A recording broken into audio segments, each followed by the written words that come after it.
کہ اللہ تعالیٰ نے کہا کہ تمہیں ایک بستی کا حال سناتا ہوں. میں یہاں ترجمہ کر دیتا ہوں. اللہ تعالیٰ کہہ رہا ہے کہ میں تمہیں پاکستان کا حال سناتا ہوں. ضرب اللہ مثلا قریۃ، میں تمہیں پاکستان کا حال سناتا ہوں. کانت آمنۃ مطمئنہ، وہ بڑی تیزی سے اٹھ رہے تھے، بڑے امن میں تھے، بڑے اطمینان میں تھے. یاتیھا رزقھا رغدا من کل مکان، میں نے ان کے لیے رزق آسان کر دیا تھا. وہ زمین خزانے اگلتی تھی، آسمان پانی برساتا تھا. فکفرت بانعم اللہ، پھر وہ میرے آگے جھکنے کی بجائے شیطان کے ساتھی بن گئے اور انہوں نے غلط راہوں کو اختیار کیا. جھوٹ، دھوکہ، مطلب یہاں بددیانتی کرنا کوئی جرم نہیں رہ گیا. کتنے ہماری تباہی کی بات ہے کہ ایک آدمی خزانہ کھا جاتا ہے، ایک آدمی پورے محکمے کے پیسے سمیٹ لیتا ہے اور وہ معاشرے میں معزز ہوتا. یہ عجیب بات.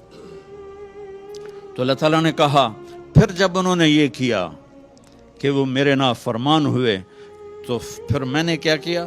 فَأَذَاقَهَا اللَّهُ لِبَاسَ الْجُوعِ وَالْخَوْفِ، میں نے ان کے اندر دشمن کا خوف بھر دی، میں نے ان کے اندر بھوک بھر دی.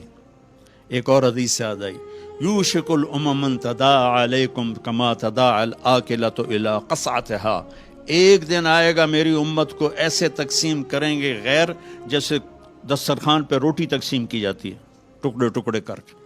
تو صحابہ نے پوچھا اب من قلت نحن یومئذ یا رسول اللہ، یا رسول اللہ کیا ہم اس دن تھوڑے ہوں گے؟ اب میں کہا لا انتم یومئذ کثیر، تم بہت زیادہ ہوگے. ولکنکم غثاء، ان کا غثاء السیل، تم بارش کے طوفانی پانی کے اوپر جو تنکے تیر رہے ہوتے ہیں، تم ایسے تنکوں کی طرح بے حیثیت اور بے قیمت ہوگے. اور ولا یقذفن فی قلوبکم الوہن، اور اللہ تمہارے دلوں میں وہن ڈال دے گا. تو صحابہ نے پوچھا یا رسول اللہ وہن کیا ہے؟ کہ حب الدنیا و کراہیت الموت، دنیا کے غلام بن جاؤ گے، دنیا کے بندے بن جاؤ گے اور موت سے ڈرنے لگ جاؤ گے. بھلا موت تو اللہ کی ملاقات ہے. ابراہیم علیہ السلام کے پاس اسرائیل آ گئی، چلو جی. تو وہ کہنے کہ بھلا کبھی خلیل بھی خلیل کو مارتا ہے. تو وہ اسرائیل واپس گئے، کہا جی وہ ابراہیم تو یہ کہہ رہے ہیں. کہا اچھا اس سے کہو کبھی خلیل بھی خلیل کے ملنے سے رکتا ہے؟ تو انہوں نے کہا جی اوپر سے تو یہی جواب ہے، کہا جلدی کر لے جا لے جا. مسلمان کے لیے تو اللہ کی قسم اگر اللہ راضی ہے تو موت سے خوبصورت تحفہ کوئی نہیں، موت سے خوبصورت پیغام کوئی نہیں. اگر اللہ ناراض ہے پھر تباہی ہے. عمر بن عبدالعزیز اس تخت پہ بیٹھے جس پہ بنو امیہ کے ظالم حکمران بیٹھے تھے، عبد الملک بن مروان، پھر ولید بن عبد الملک، پھر سلیمان بن عبد الملک، اور چوتھے عمر بن عبدالعزیز. عبد الملک ان کے سگے چچا تھے. عمر بن عبدالعزیز اور عبد الملک بھائی تھے، مروان کے بیٹے تھے. تو عمر بن عبدالعزیز نے 2.25 سال حکومت کی اور 3 بر اعظم میں زکوٰۃ لینے والا کوئی نہ بچا. 3 بر اعظم پہ حکومت تھی، جنوبی فرانس سے لے کر شمالی افریقہ تک اور ملتان تک اس بندے کا جھنڈا لہراتا تھا، اور 3 بر اعظم میں زکوٰۃ لینے والا کوئی نہ بچا. کہ پہلے خزانہ اپنا سمجھ کے لوٹتے رہے اور انہوں نے خزانے کو امانت سمجھ کے استعمال کیا. تو وہ انہوں نے بلایا شام کے قاضی رجا کو، کہنے لگے دیکھو عبد الملک میرے چچا مرا تھا تو میں اس کی قبر میں اترا تھا تو اس کے چہرے کا رنگ کالا سیاہ ہو گیا تھا اور اس کا چہرہ قبلے سے یوں ہو گیا تھا، اور عبد الملک کی یہ جگہ سرخ تھی سیب کی طرح. پھر میں نے ولید کو قبر میں اتارا، وہ اس کی کفن کی گیرا کھول کے دیکھا تو اس کا چہرہ ادھر تھا اور کالا سیاہ تھا. پھر میں نے سلیمان کو قبر میں اتارا تو اس کے چہرے کو دیکھا تو کالا سیاہ تھا اور قبلے سے ہٹا ہوا تھا. بلکہ سلیمان کی ڈیڈ باڈی جب قبر کے قریب گئی، ہم قبر میں اتارنے کے لیے کوئی رومال لاتا ہے، کوئی ادھر ادھر حرکت کرتے ہیں تو اس کی باڈی ایسے سے ہلنے لگی. تو اس کے بچوں نے کہا ہمارا ابا زندہ ہے. عمر بن عبدالعزیز نے فرمایا زندہ نہیں، قبر کا عذاب شروع ہو چکا ہے. اور ان تینوں کا جرم کیا تھا؟ ظالم تھے، بددیانت تھے، قومی خزانے کو ذاتی ملک بنا لیا تھا۔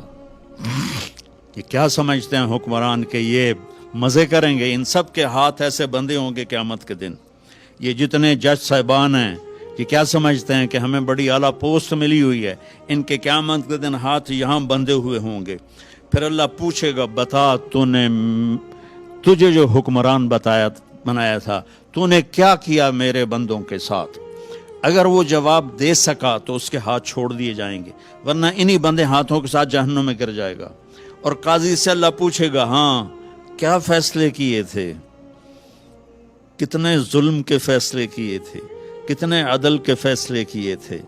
اگر وہ عدل کے فیصلوں میں کامیاب ہو گیا تو ہاتھ چھوڑ دیے جائیں گے اور جنت میں چلا جائے گا۔ اگر ظلم کے فیصلے کرتا مر گیا تو انہی بندے ہاتھوں کے ساتھ آگ میں چلا جائے گا۔ بھائیو آخرت بھی ہے، بھائیو صرف دنیا نہیں ہے، آخرت بھی ہے۔ ٹک حرص و ہوس کو چھوڑ میاں، مت دیس بدیس پھرے مارا، قزاق اجل کا لوٹے ہے دن رات بجا کر نکارا۔ کیا بدیا بھینسا بیل شتر، کیا گونی پلہ سر بارا، کیا گیہوں چاول موٹ مٹر، کیا آگ دھواں اور انگارا، سب ٹھاٹ پڑا رہ جائے گا جب لاد چلے گا بنجارا۔ یہ تو رہنے کی دنیا نہیں ہے۔ الدنیا ثلاثۃ ایام، میرے نبی فرماتے تھے میں پاؤں اٹھاتا ہوں تو رکھنے کی امید نہیں ہوتی، سانس اندر لے جاتا ہوں تو باہر نکالنے کی امید نہیں ہوتی۔ تو بھائیو اللہ کے واسطے اپنی آخرت کا سودا نہ کرو، دنیا کا سودا کرنا پڑے تو کر دو۔ کیوں حسین ذبح ہو گئے 72 سمیت، 16 اہل بیت اور باقی جان نثار، کیوں اتنا قیمتی خون ذبح ہو گیا؟ کہ ایک طرف دنیا تھی ایک طرف آخرت تھی، انہوں نے آخرت کو گلے لگایا، نیزوں پہ سر چڑھ گئے۔ عاشق کا جنازہ ہے ذرا دھوم سے نکلے، محبوب کی گلیوں سے ذرا گھوم کے نکلے، چڑھ گئے نیزوں پر۔ اور یزید نے دنیا بنا لی، آج تک لعنت پڑ رہی ہے۔ تو بھائیو میں ساری قوم کو ہاتھ جوڑ کے کہتا ہوں ہم مل کے اب توبہ کریں، اور ہم ایک ایمان، اس کے بعد نماز کوئی نہ چھوڑیں، نماز کی پابندی کریں۔ ہماری قوم میں نماز بہت کم ہے۔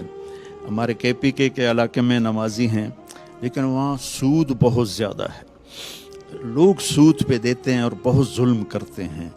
نمازی ہیں لیکن سود نہیں چھوڑتے ہیں، تو یہ ان کے لیے بہت بڑی تباہی بن جائے۔ 2 آدمیوں پہ زبردست عذاب آنے والا ہے، 2 آدمیوں پہ۔ امت مسلمہ میں 2 قسم کے لوگوں پر سب سے شدید عذاب ہوگا، ایک سود کھانے والا دینے والا نہیں، کھانے والا، سود لینے والا، اور ایک ناحق قتل کرنے والا۔ ان دونوں کے لیے سب سے خوفناک عذاب ہے جہنم کا، اہل ایمان میں سے۔ زانی شرابی کے لیے وہ عذاب نہیں ہے جو سود کھانے والے اور قتل کرنے والے کے لیے ہے۔ تو نماز پڑھو، ساری قوم سے کہتا ہوں نماز پڑھو۔ اللہ نے رزق دیا ہے، زکوٰۃ دو، قرآن پڑھو، اللہ کے واسطے قرآن پڑھو، اللہ کے نبی کی سیرت پڑھو، علم حاصل کرو کہ میرا رب مجھ سے کیا چاہتا ہے۔ میرا رب پہلی سطر ہے بسم اللہ الرحمن الرحیم، کہ میں رحمان و رحیم ہوں، کوئی سخت حکم نہیں سناؤں گا، آسان ہوں گے، کر لو، بڑا نفع رہے گا۔ تو قرآن پڑھو، نبی کی زندگی پڑھو، صحابہ کی زندگی پڑھو۔ کیا آپ چاہتے ہیں اپنے اور اپنے پیاروں کے لیے نیکی کا کبھی نہ رکنے والا سلسلہ؟ تو مدد کریں بہترین صدقے سے اور دیجئے پانی کا تحفہ ان کو جو اس نعمت سے محروم ہیں۔ اپنے صدقات اور عطیات MTJ فاؤنڈیشن تک پہنچائیں۔